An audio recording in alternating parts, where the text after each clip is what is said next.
It's a tradition now. This morning I tried the volumizing shampoo and conditioner in the hotel. And I can't believe the change. My head looks so much bigger. Thank you very much. You'll hear that joke again at 7:05.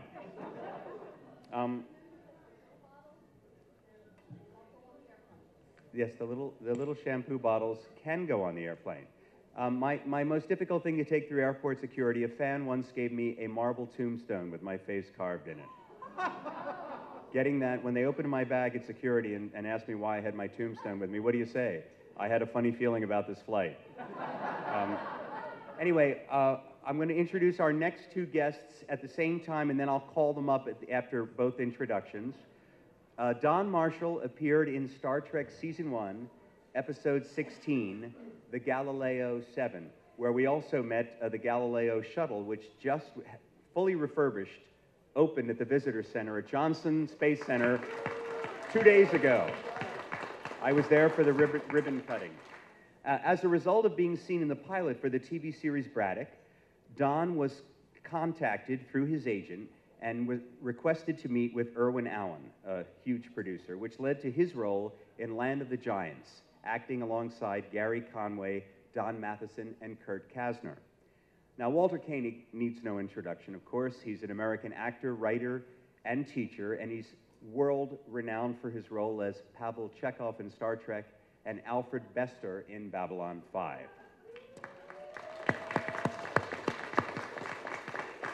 Walter also wrote the script for the 2008 science fiction legal thriller Inalienable, and he is a founding member of the new Star Trek Renegades web series. So please give it up for Walter Koenig and Don Marshall.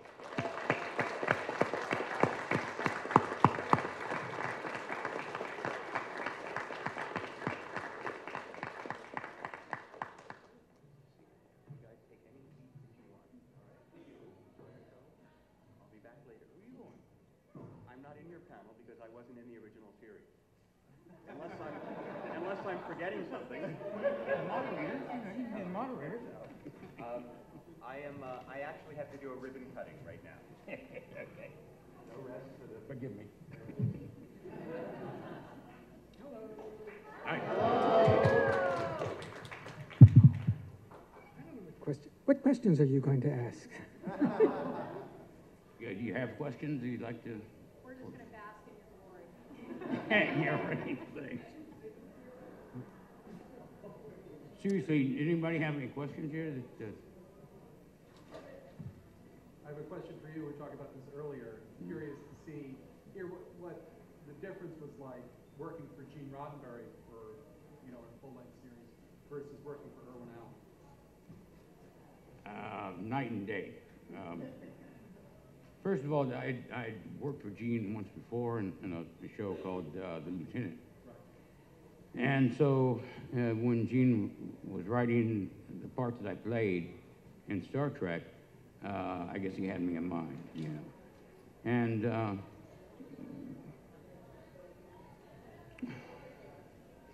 Gene was the kind of guy that you become very personal with, He opens his heart and, if you open yours. And he was that kind of human being. And to help you understand a little bit about Gene that I understand now, it didn't at the time. Gene knew the type of actor I was, and so that's why he hired me for the part of, or the character I played in Star Trek. And he knew, where I would go with it.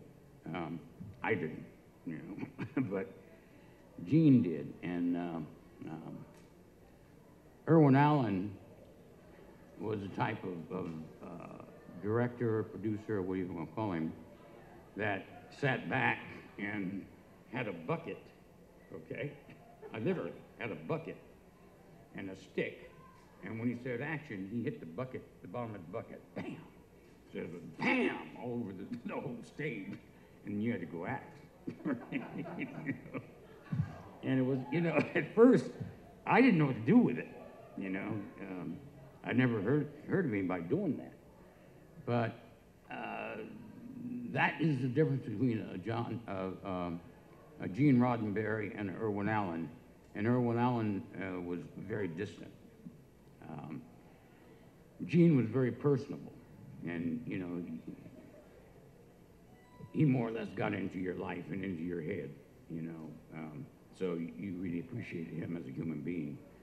And Irwin Allen, stayed back and didn't want you to come anywhere near him. That's the difference. Any other questions? Yeah. Hi, stand up and come to the mic. Come on. Right there to the mic. Pull it down to you. Pull the mic down to you. There you go, right there. That one right there. Yeah. Okay. How long did it take to shoot an episode of Star Trek? 7 days. It took 7 days to shoot the episode that I did. I don't know how long it takes for them to shoot a normal Star Trek show. Walter can probably tell us that, but Walter, is that the normal time? 7 Yeah, days? I think it was 6. I think pretty much it was 6. And sometimes we lapped over into a 7th day. But it was always frantic when we went to a 7th day. The thing is that the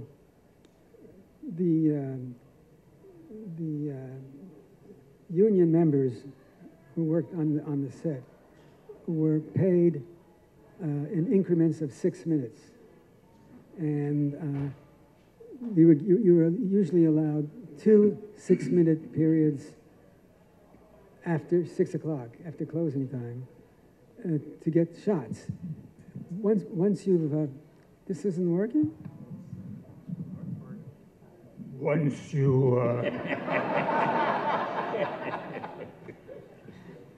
once we went past 6:12, it became very expensive. So it was 6 days with, sometimes we went to 7. I would say in the 3rd year, we never went to the 7 because they would really cut the budget on us. Any other questions?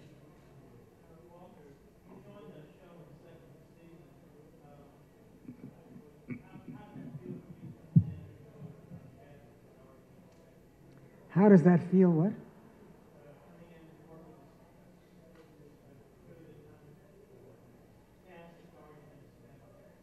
I'm assuming you're saying, how does it feel to work with a already established cast? Yes. It was fine because they treated me well. Everybody was nice. I don't know if anybody thought that I was going to be there for more than 1 week, because I certainly didn't. So they treated me the way any guest performer, They were cordial and pleasant and all those good things. I remember Nichelle was particularly nice. She came up and she was very sweet. She made some comment about the wig that I was wearing. And I don't remember any bad moments with Bill, so that's a good day right there.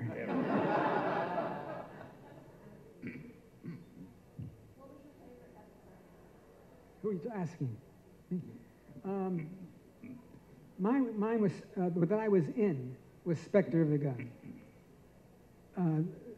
The City on the Edge of Forever was my favorite episode of all time.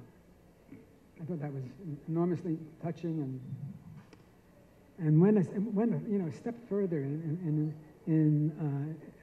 embracing the audience and getting them involved.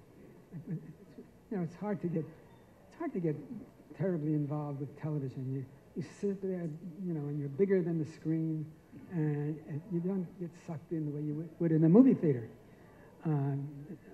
But that episode was every bit as interesting and as absorbing as any film that I've seen. This is also for Walter. I loved the Futurama episode where no band had gone before, and it really seemed like you had the best lines. I mean, everyone had some good jokes, and I wondered, did you have any input into that, or did they write all those for you? Because it seemed to really touch on some, some great little moments for you. Well, we recorded this separately. There was no other actor in the room when I did my lines. And there were a couple of times, I think, where I asked them if I could change the inflection or add a half a line, but not enough to make much difference. I was pleased. They were very cooperative and friendly, and so it was a nice thing. I think there was a line about, I don't remember. There was one line where, they said, say nuclear vessels. And I said, no. That was my contribution. Out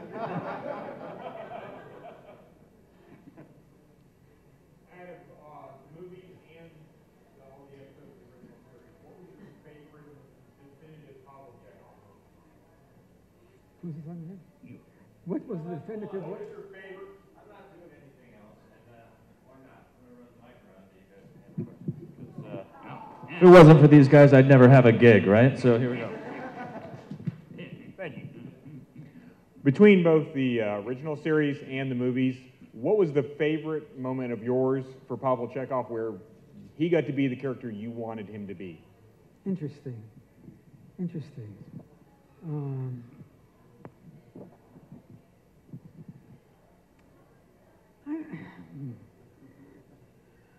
I don't know if there was one in the television series. After I leave here, I might be able to think of something. But the most fun was that improvised scene that we did in San Francisco. Can you tell me what the nuclear vessels are? That was just fun, and Leonard didn't know where it was going, and nobody else knew where it was going, and it just kind of played itself out. So I think when I think of enjoyable moments, that's the one that I would point at.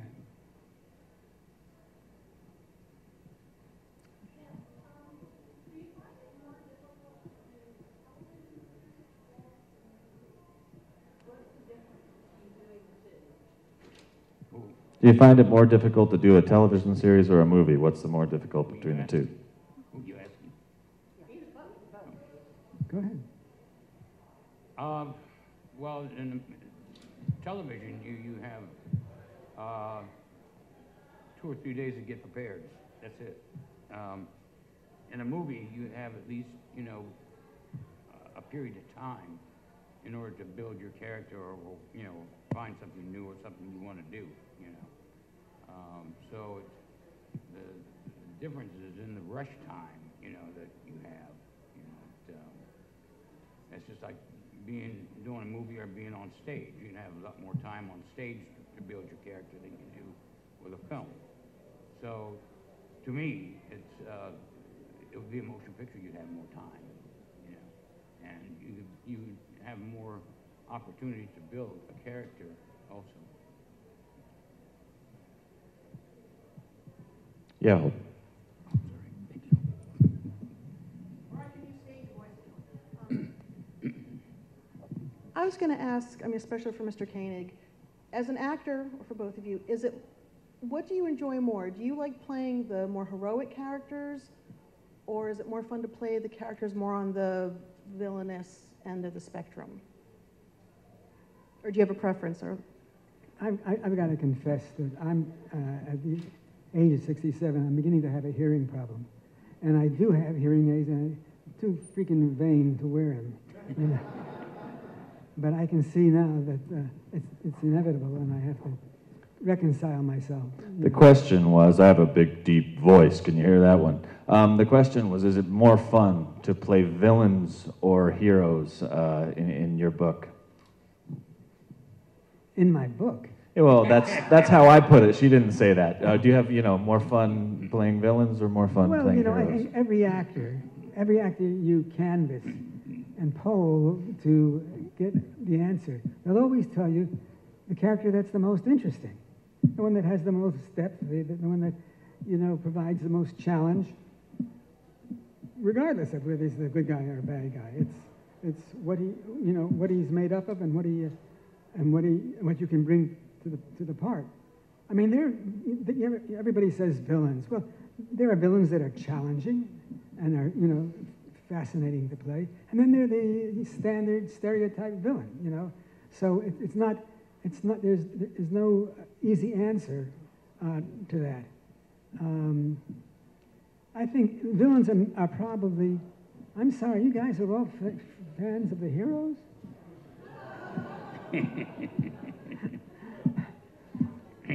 Well, anyway, I think, they generally write the villains in television a little bit more interesting because you have to explain his behavior. The villain is generally someone who acts. The hero is somebody who reacts. The villain does something awful, and the hero has to save the day, and you want to know why he did something awful. It's very simplistic, but that seems to me where things stand and why people like to play villains. And I think Bill Shatner loved playing heroes. Yeah. There you go. Hold on. I'll get to you next. Other than your own characters, who are your favorite characters in the Star Trek universe for each of you? Other than your own character, who is your favorite character in the Star Trek universe, or characters? And the question's for both of you. What are you talking about? Out of my own characters? What was my favorite character? No, other than your own. Who was your favorite? Oh, okay. Now that makes sense.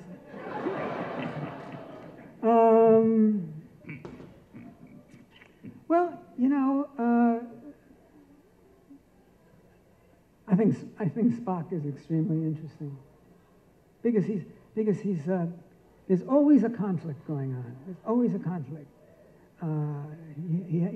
There's two parts to him. There's the human part and the alien part, and his choices are determined by an examination, I think, from both sides, and so I feel it's a little bit more complex, and he has to dig a little deeper. So, and I always sense that when I watch his performances, that it's not a push-button response, that he really is taking it in and weighing the good and the bad. As a matter of fact, Spock, speaking of Spock, I wanted to say something because when I worked on Star Trek, with Spock, they had hired, Gene had hired a director that was an ex-acting coach of mine. And I think Gene felt he was doing me a favor. Yeah. But anyway, this acting coach had a problem, and one of the reasons I left, because he wanted everybody to act like James Dean and lean against something and come back angry. And so anyway, he was trying to do that with me on the show, on Star Trek. And it was making me a little uptight. And Leonard Nimoy came over and said, what's the matter, Don? And I told him, I said, well, the director's trying to make me act like James Dean, and I'm playing an astrophysicist, and this is not going to work. So Leonard said, okay, I'll tell you what, Don, you play it the way you see it, I'll handle the director. Okay? That's Leonard Nimoy, all right? And he freed me up to the point where if you watch the scenes, whenever we got together, it was, everything lit up, and the show became much bigger than it would have been, but that's Leonard Nimoy, what he was saying about Leonard Nimoy, you know, he has to give a lot of thought to what he's doing, okay? And that was, you know, adverse to his character, if you understand, you know, mine was. So, anyway, that's what I had to say about that. Any more questions? In the back of the room. When you were making the original motion, sorry about that, intercepted. When you were making the original motion picture, was there a feeling that this was different than the series, and then when you started with Search for Wrath of Khan, that going back to the original series, or what was the feeling when going into this first motion picture? Well, you know, initially everybody was very excited. This was, you know, a new beginning. We were breaking ground, so to speak, because we had come back to Star Trek after so many years, and it was very exciting. But you know, it took us a long time to get to that first day. They kept canceling or postponing the first day. One thing after another was occurring behind closed doors, and generally we didn't know what it was. But after a while, you begin to say, "Is this ever going to get off the ground?" You know, and I was leery of our starting, even on the day that we started. I mean, I really thought, up until the third shot, I thought they were going to say, "Cut, go home." Something has happened. When we got the third shot in the can, I said, "Okay, we're gonna make this film." So that was good, but it became evident to me quite quickly, and I'm sure to other people as well, that this was an undeveloped story. It was unfinished story. That there was not a satisfying climax to the story, that it seemed to meander around, that the antagonist, V'ger, was not really a threat. You know, there was not a lot of jeopardy. And Gene was always calling meetings, you know, with the associate producer and the story editor to talk about what was going wrong with the script. And after a while, it was in Bill and Leonard's contract that they got to sit in on these things. So they were all there, and we were all eating bagels and drinking coffee, because that was our contribution. But I remember talking to Leonard and saying something in the order that I said, and he says, "Well, we should go in and talk about that." And I said, "Yeah, but I guess I didn't feel secure enough to step forward like that." But definitely, we always felt that we were spitting into the wind. It just didn't feel like a finished motion picture, and in fact, it wasn't, because we didn't have a third act. We didn't have a third act. We didn't have ultimately we didn't have a climax to the film at all. Walter, I've always wanted to know, when y'all were doing the original Star Trek series, if y'all were aware of all the red shirts that were getting killed off on the away teams, and if perhaps Nichelle and James may have been nervous at any time because their uniforms were standard red, if they would go on away team.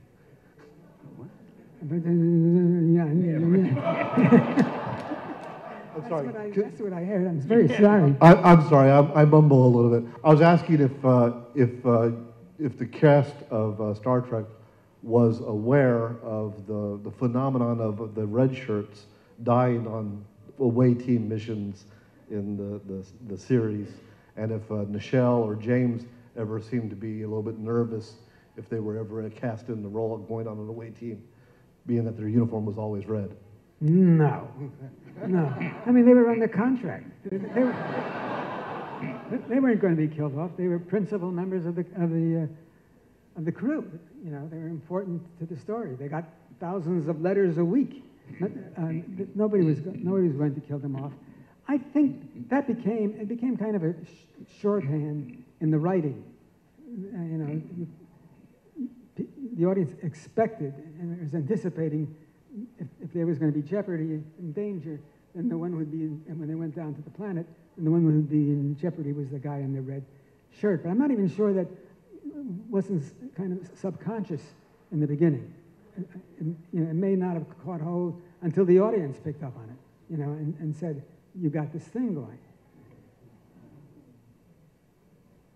For Walter, excuse me if I don't recall you being there, but do you have any strong recollection of when the Enterprise shuttle was brought out in terms of NASA's shuttle? Do you have any strong memories of that? Well, I actually wrote about that. It was the foreword to Chekhov's Enterprise. And I had a very strong feeling. In fact, that's one of the most memorable moments, emotionally, that I can recall in all the time I've been with Star Trek.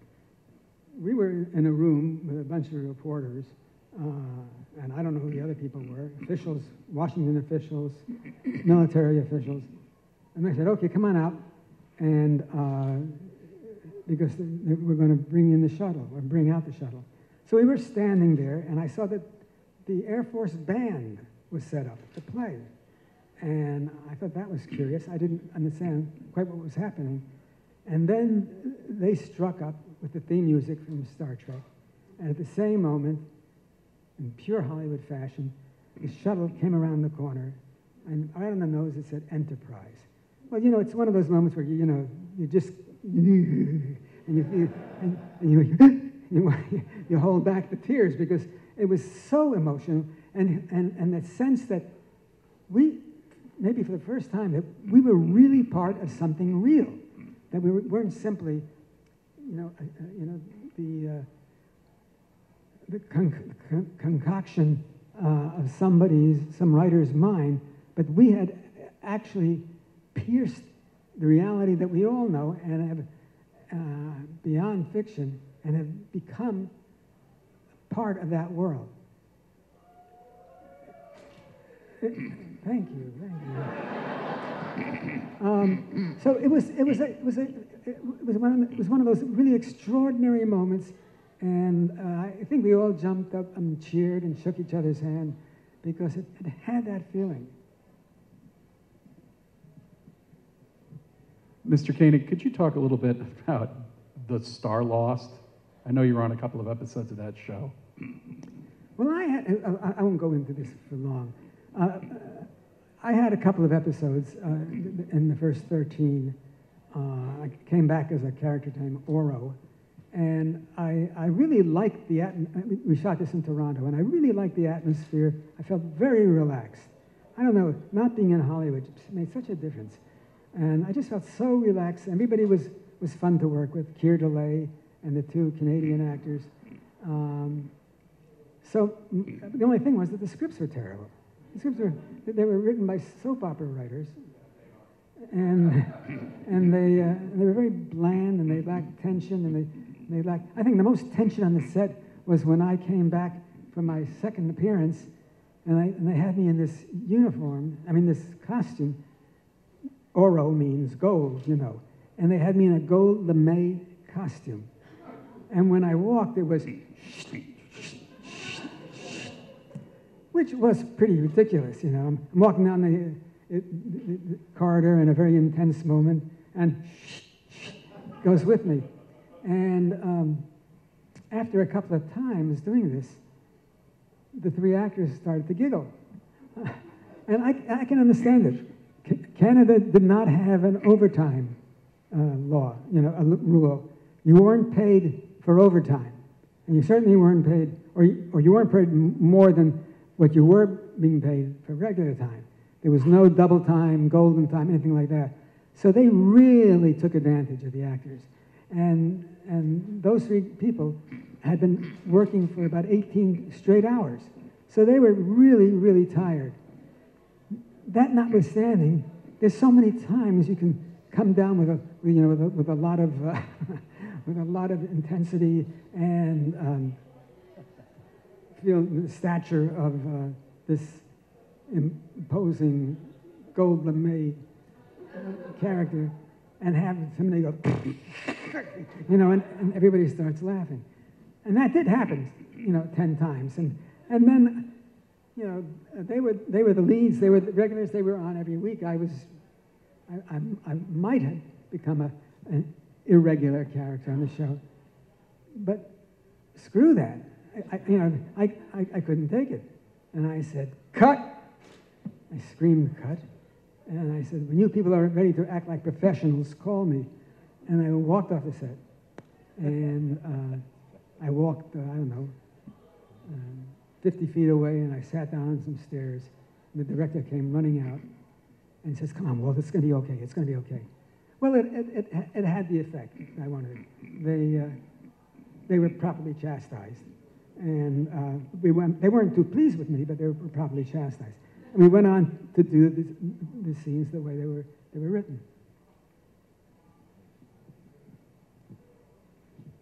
This question is for Mr. Koenig. I would like to hear your thoughts on the new J.J. Abrams reboot of the Star Trek franchise, and especially the actor Anton Yelchin's portrayal of Chekhov in the new series. Well, I've really enjoyed both films. I thought they were very well done. I thought the second one in particular had such an interesting twist at the end. I didn't see it coming. Now that I've seen the picture, I've seen a couple of old films where something like that was done that I didn't remember, or perhaps I hadn't seen before. But to me, this was very innovative, and it was a way of saying, we're not forgetting the old fans. They're still with us, and it's an acknowledgement to them and to the original series. I thought it did that so beautifully. You know, it was paying homage, and at the same time not losing the integrity of their own invention. You know, that the new Star Trek had its own life, its own profile, and was not feeding off the old films. Somebody said to me, in fact, it was two people, so I think there's perhaps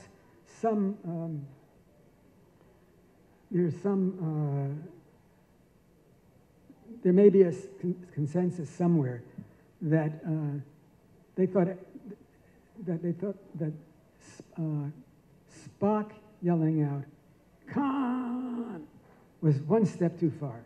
That it was over the top. That it made it a little self-conscious and made you realize what was happening. Maybe so, but for the most part, I thought the pictures were really well done. I think they lacked something in terms of, if you're talking about in comparison to our Star Trek. Somehow, with all the pyrotechnics and all the wonderful, exciting visuals and all the creativity that went into it, and the humor and the action, they didn't have an emotional depth that in our best films that I think we were able to show. They just, I don't think the death of the young Kirk is nearly as touching as Spock's death in Star Trek 2, right? 4, whatever. But movies are made at a different pace now. It's hard to compare movies today with those of yesterday. And if you go back to the 30s, you'll see other things. Styles change. What we would now think is phony acting and self-conscious styling of the story was perfectly acceptable in the 30s, and we bought it, and we bought the performances, and we're right for the time. Well, we had our own way of doing things, and we weren't the only ones. There was a little more in depth in the way the stories were told. We examined the characters, I think, a little bit more profoundly, and you sort of cogitated over what was happening you had time to think about how serious things were and how the characters felt and how you felt. Today it's another era. We've entered another decade. Things are different. Now I was going to say wham bam, thank you ma'am, but I don't think that's what I mean. They just go very fast, and you pick it up. You either pick it up or they leave you behind.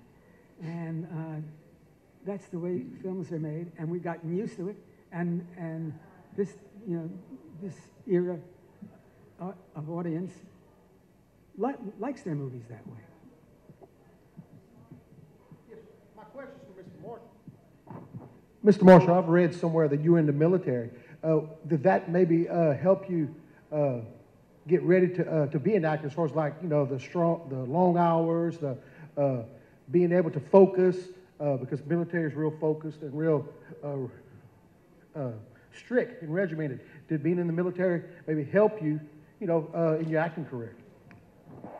Yeah, everything in your life helps you, you know, and, you know, being in the military prior to playing that part, you know, it certainly helped, because I recall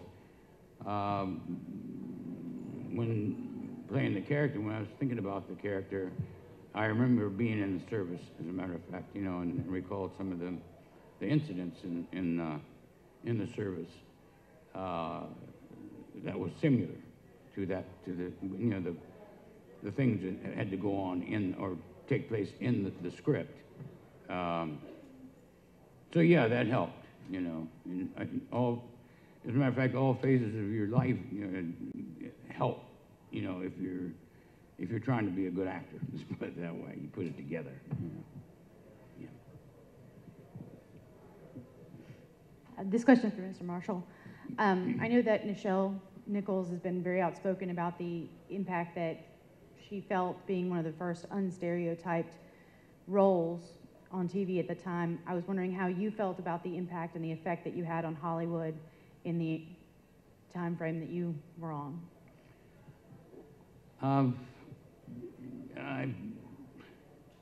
I feel that I was sort of did my job, or that you're very aware that, you know, eyes are on you.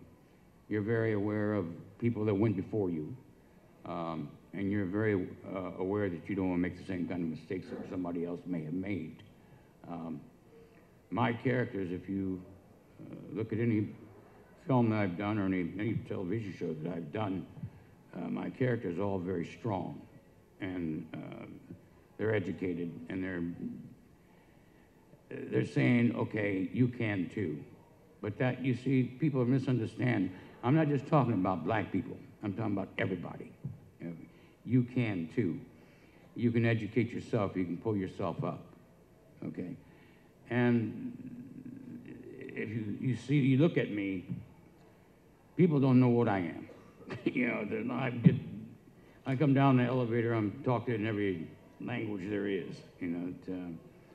And I just simply say I don't understand, but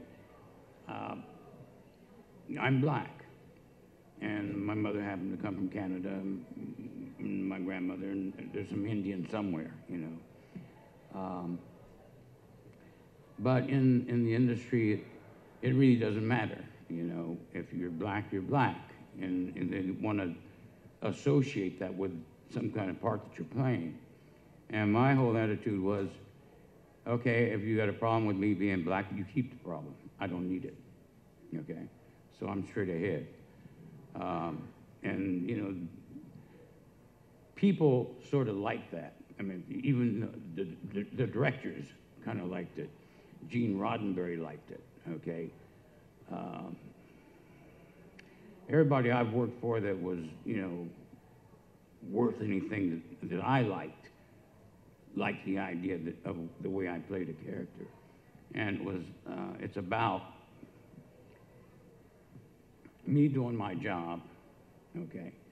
And whatever I'm doing, hopefully you can see how you can grow also. It's that simple. Yes. Oh. This question is for both of you, actually. I was wondering, have you ever played a role that you have gotten so into emotionally that it was difficult for you to put down, and it actually moved into your personal life and affected you in that way? I've had moments, you know, scenes where I felt that way.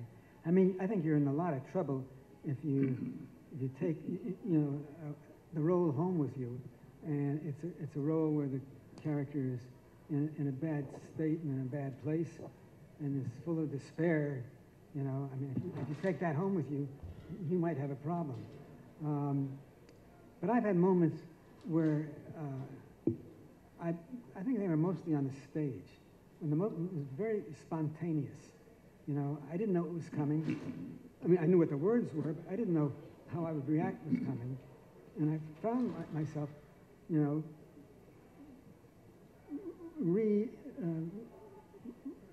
reshaping the character without changing any of the words. It touched a nerve. It brought me closer to who I was. You know, I think that's an important thing for an actor, to be able to experience things on a very primary level, to not act them, but to play them, you know, to feel them. And that's great if you do it on the stage or on the screen. You take it home, that's not good. That's not good. You're in trouble. There was a movie with Ronald Coleman, I can't think of the name of it now, where he's playing Othello, and he gets totally lost in the role and kills his lover. That's mine. This is for Mr. Koenig. What is it like working or being around George Takei? Working. It's not George. It's not. I can tell you this. It's not your experience. It's not the experience that you guys had turning into Twitter or Facebook. Because there was none of that. There was none of that glib, comic kind of stuff. He was always pleasant and jovial, and was somebody good to have if you wanted somebody to laugh, you know, because he laughed, you know, very fully. But I don't know where all this came from. I think it's delightful, but I never saw that kind of mindset when I worked with him. We've got time for one more question, so here we go. Mr. Koenig, since you're working on Renegades as a web series, how is that different from a television series or doing a movie? Don't know yet. We haven't shot any film. I read the script. I think I read the most fresh, the most current script. I think it is, and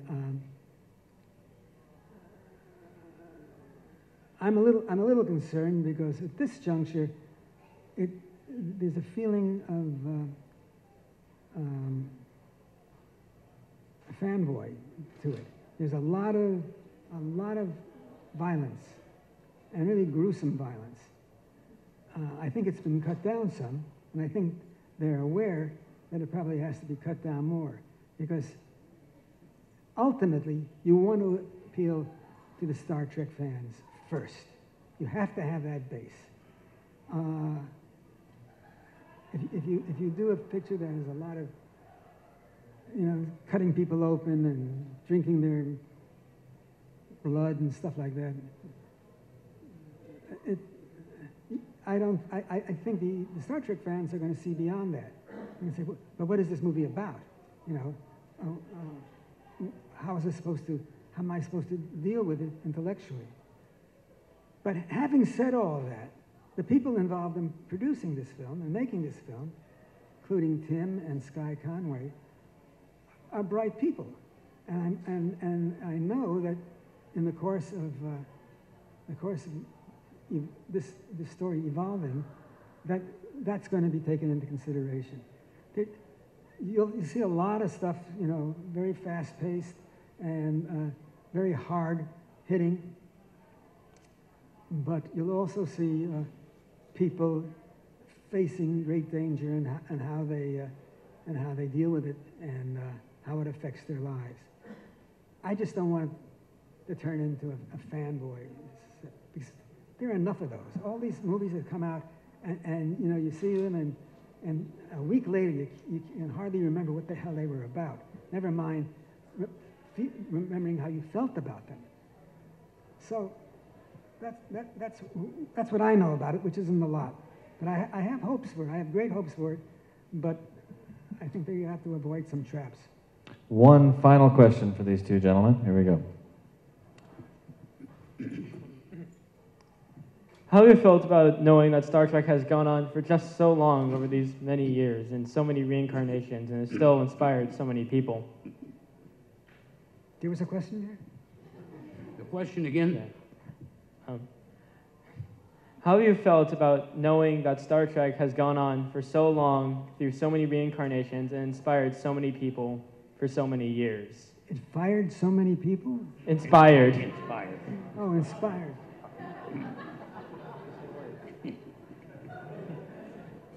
Go ahead, you answer it. I wasn't there. I'm very proud to be a part of something like that.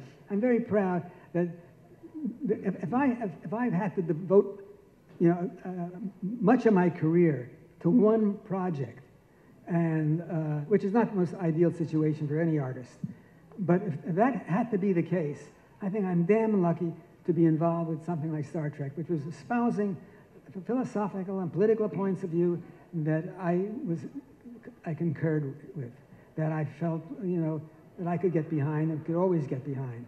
I felt that it gave me a sense of respect, knowing that the people I was working with, and the stories that were being created were important.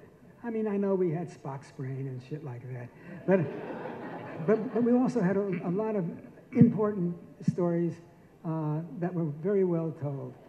So if there was a time when I was a little embarrassed by my association with Star Trek because it had gone on so long, and it was really relatively minor, my contribution, I've grown beyond that to understand what a extraordinary opportunity I've been given. That I'm only one of 7 people in the industry who have been given this opportunity to have an enduring presence in my life that I'm pleased with. And have an opportunity to grow that with that project. Yeah, 4 generations later, during my show, I still felt that magic was still there in certain episodes. I remember getting a script that was about, giving up your organs or a piece of you to save another individual's life. And that core thing about Star Trek, I remember getting the episode at like 22 years old and, knowing that it was going to affect people somewhere, somehow, in a big way. So thanks for starting all that. And give a big thank you to Don Marshall and Walter Koenig.